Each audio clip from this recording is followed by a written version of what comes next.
열왕기하 6장 1절로 7절의 말씀을 가지고 제목을 잃어버린 도끼 이렇게 한번 정해보겠습니다.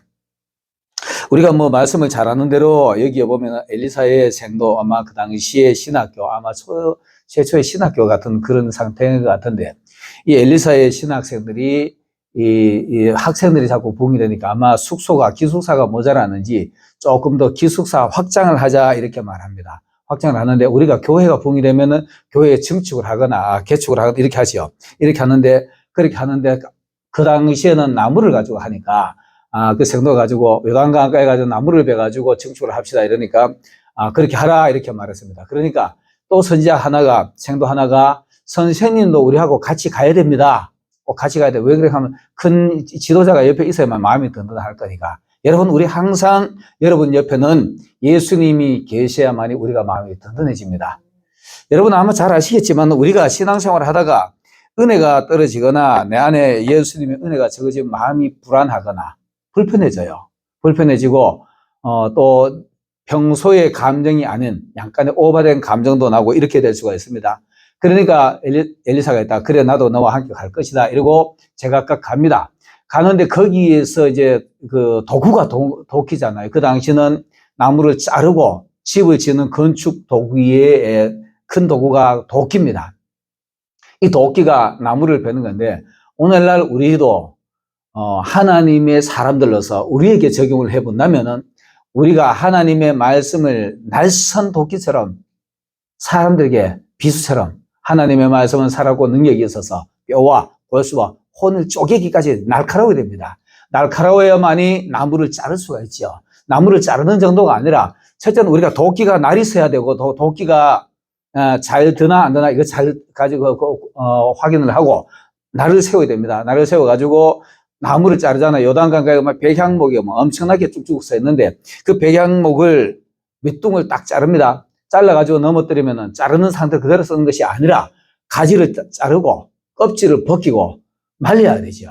완전히 마른 나무를 가지고 다시 거기다가 기름을 칠합니다. 왜 기름을 칠해야 되느냐? 기름을 안 치면 벌레가 생기면 나무들을 깔아가 먹어요. 그렇기 때문에 기름을 발라야 되는 겁니다. 자, 우리가 하나님의 말씀으로 날선 도끼처럼 검을 만들었다면 세상에 가지고 거목들 있잖아요. 기업가들, 안 그러면 정치인들, 안 그러면 또 못난 사람들, 지혜다 지맛에 잘난 사람들이 있습니다. 이런 사람들을 하나님의 말씀으로 한 방에 거꾸로 때릴 수 있어야 됩니다. 똑딱똑딱 해가지고 그가 하나님의 말씀으로 나가 자빠질 수 있도록 하나님의 말씀을 우리가 갈아야 되는 겁니다. 그래 갈아가지고 넘어지면은 그때부터 교회 데려와가지고 한 가지 세상 거 한 가지 두 가지 가지를 잘라내야 돼요. 그리고 세상 모습, 세상 껍데기 싹 벗겨내야 됩니다. 그리고 세상 거 아예 싹 죽어버려야 돼요. 말라야 됩니다. 에스겔서 37장에 보면은 마른 뼈이라는 얘기가 나오죠. 하나님이 인자야, 이 뼈들이 살겠느냐 이렇게 말하니까 에스겔이 이렇게 말해요. 아주 말랐습니다. 이렇게 말해요. 에스겔의 눈에는 아주 말랐다는 말은 가능성이 제로입니다. 이걸 얘기하는 겁니다. 그러나 하나님께서 아시나이다 이렇게 말해요. 하나님은 하실 수 있잖아요. 이 말하는 겁니다. 우리 하나님의 말씀으로 세상에 제 잘난 맛에 살아가는 사람들, 이런 사람들 하나님의 말씀으로 그들이 거꾸러지도록 만들고, 그 다음에 그들의 가지도 잘난 가지들, 자기 잘나다고 막 쫙쫙 뻗어 있는 가지들 있잖아요. 이런 가지들 다 잘라내고 바짝 말라가지고 거기에다가 기름을 바르는 것은 성령이 임하는 겁니다. 생기야 불어서 이 죽은 시체들로 살아나게 하라. 에스겔 30장에 보면 그러잖아요. 기름은 성령으로 우리가 설명을 하잖아요. 성령을 껍데기가 싹 발라놓으면 그다음부터 잡벌레들이 안 생깁니다. 이렇게 해가지고 하나님의 교회에다가 숙소를 건축하고 우리 마음에 하나님의 성전을 지어가야 되는 겁니다. 그래야만이 든든한 성전이 되어가는 겁니다. 안 그러면은 덜 다듬어 가지고 삐쭉삐쭉한 가지들이 이렇게 나시면 거기 가다가 사람이 걸리면은 상처가 나요. 가시처럼. 삐쭉삐쭉한 것들, 날카로운 것들이 있으면은 지나다가 끓기면은 상처 나잖아요. 여러분들 교회 안에 들어오면은 하나님의 안에 들어왔다라고 말한다면은 세상의 모습을 죽고 세상에서 삐쭉삐쭉 나는 날카로운 성격들 죽어야 됩니다. 저도 이런 말을 하면서도 실질적으로 걸리는데 오늘 하나님의 교회에는 이런 날카로운 성격들이 오면은 온갖 성도들의 상처를 다 내요.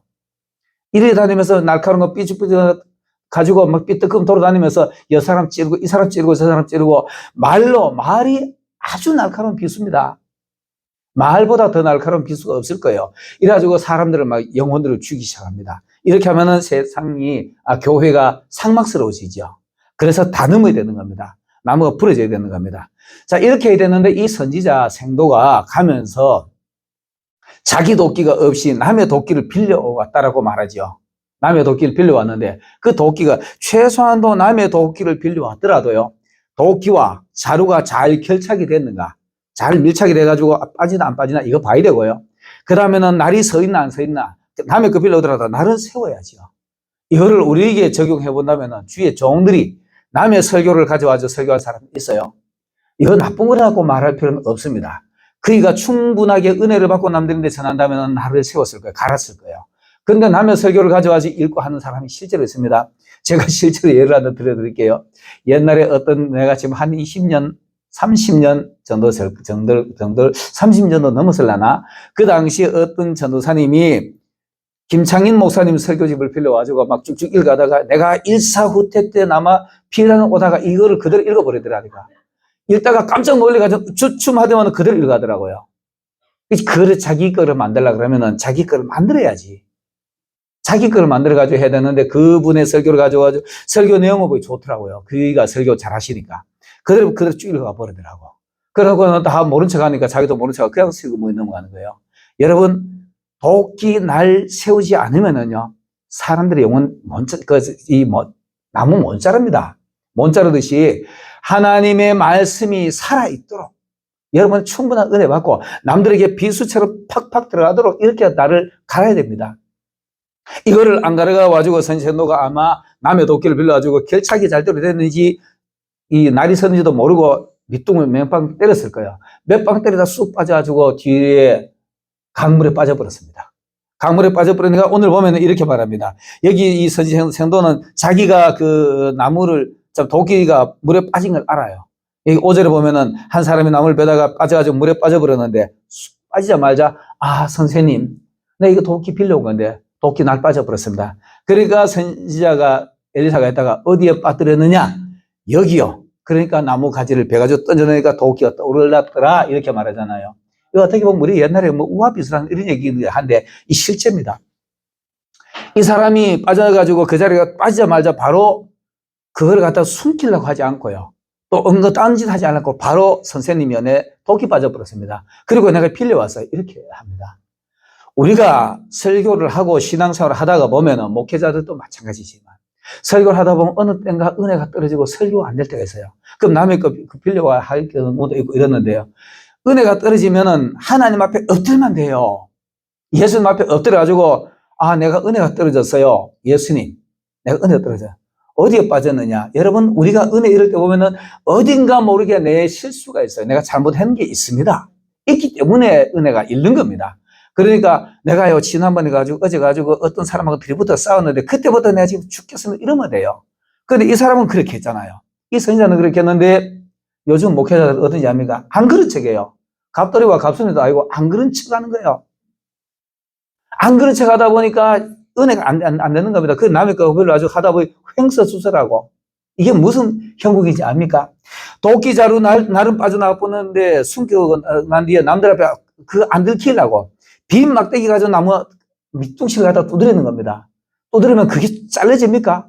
껍질만 벗겨지고 나무만 병들어가지고 나무 쓰지도 못하게 나중에 나무도 상해가 죽어요. 오늘날의 교회의 목회자들이 이런 형국을 많이 합니다.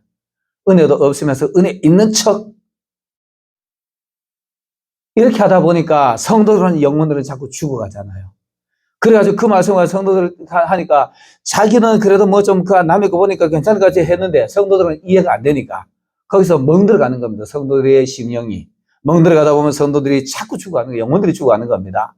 여러분, 이런 어리석음을 범하지 마시고 최소한도 오늘 여기 선지자 생도처럼 내가 여기서 빠뜨렸습니다. 주여, 내가 이렇게 아주 은혜가 이랬어요. 저도 이런 말 하면서 걸릴 때가 있습니다. 그럴 때마다 나 오늘 쓸데없는 그 감정에 걸려가지고 내가 충돌 한번 했고, 내가 또 혈기 한번 부렸어요. 이런 소리 하잖아요, 목회자들이요. 엎드려가지고, 아버지, 제가 그런 거 정말 초기에 할 때는 리얼하게 나는 그런 걸 경험했어요. 초기에 신앙생활 하면서, 그 다음에 신학 공부를 하면서, 어디 가서 내가 들이부터 성질 있는 데로 가다 다 버려놓고 나기네. 예배가 안 되는 거예요.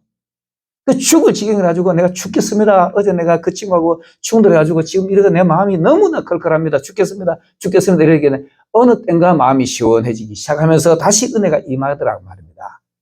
여러분, 우리는 이런 일을 허다하게 비일비재하게 하고 있습니다. 그러나 금방도 말했지만 안 그런 척, 갑돌이와 갑순이처럼 하지 말고 정직해야 돼요. 목회자들은요, 여러분, 우리가 있잖아요. 이 정직이라는 말을 참 하기 쉽지만은요, 일부 신앙인들이 거짓말로 남들을 음해를 하고, 거짓말 해놓고도 안 했다고 딱 잡아떼고, 이런 신앙인들이 실제로 있습니다. 여러분, 혹여라도 이 방송을 보는 여러분들이요, 하나님 앞에 정직하시기를 예수님 이름으로 축원합니다. 정직해야 돼, 정직해야 돼. 실컷 그래 자기 잘못해놓고 안 그런 척하면 어떡합니까? 저는 실질적으로 그래가고 남들한테 상처 안 주려고 애를 많이 쓰고요. 불편한 얘기 오래 안 하려고 애를 씁니다. 안 좋은 얘기는 짧게 해야 됩니다. 약간 오버해도 괜찮는데 그거는 자꾸 은혜롭고 내가 기분이 좋아지지만은 거짓말하고 나쁜 행실을 하는 거, 남 비방하는 거 자꾸 해보세요. 내 마음이 어두워져요. 내 영성이 어두워져요. 그래서 남들의 나쁜 얘기 할 때 그 자리에 엔간하면 통제복 안 되면 실부모니 이래서 가는 게 좋습니다. 우리 나쁜 얘기 짧게 하고 끝내자. 이걸로 해야 됩니다. 여러분, 이런 짓 자꾸 하다 보면은 내 마음이 어두워지면은 말씀이 봐도 뭔 말인지 모르고 눈으로는 말씀을 보면서 머릿속에는 어제 충돌했는 얘기, 괘씸한 생각, 이 생각하다 보면 말씀 눈으로 훑어가는 거지 정독이 안 되는 거예요. 통독이 안 되는 거예요. 제대로 우리 마음속에 흡수가 안 되는 겁니다. 이러면 은혜가 없어지는 거죠. 도끼살 빠진 거잖아요. 도끼가 날이 빠진 거잖아요. 이럴 때 주여 내가 죽겠나이다. 어제 그래가지고 성경을 봐도 안 되고 기도해도 안 되고 하니까 내 좀 살려주세요. 살려주세요라고 하세요. 그러면은 어디에 빠졌느냐? 그러면 어제 그 친구가 충돌했어요. 그러면은 그때 나뭇가지 십자가를 보여주실 겁니다. 그 십자가를 바라고 눈물을 흘리면서 감격하고 감동하고 기뻐하고 감사해 보세요. 다시 은혜가 살아날 겁니다. 도끼가 떠오르게 되어 있습니다. 오늘 여기 도끼는 은혜의 도끼입니다. 다듬는 도끼예요. 그러나 마태복음 3장 10절인가 보면은 세례 요한이 도끼가 바리새인들과 사두개인들이 자기에게 나오는 걸 보고 하는 말이 이미 도끼가 나무 뿌리에 놓였으며 회개에 합당한 열매를 맺고 아브라함이 우리 자손이라 조상이라 함부로 말하지 마라. 다 은혜 다 까먹고 헛소리 하지 마라. 이런 얘기하는 겁니다. 그 도끼는 심판의 도끼입니다. 오늘 이 도끼는 은혜의 도끼입니다. 여러분 은혜의 도끼에 다듬어지시길 예수님을 축원합니다. 심판의 도끼가 이러면 다듬어질 기회 놓쳐요. 오늘 하나님의 복음을 듣는 모든 시청자들이요, 하나님의 말씀 속에서 은혜를 충분히 받고 은혜의 도끼에 여러분들이 다듬어질지언정 심판의 도끼 맞지 마시기를 예수님으로 축원합니다. 기도하겠습니다.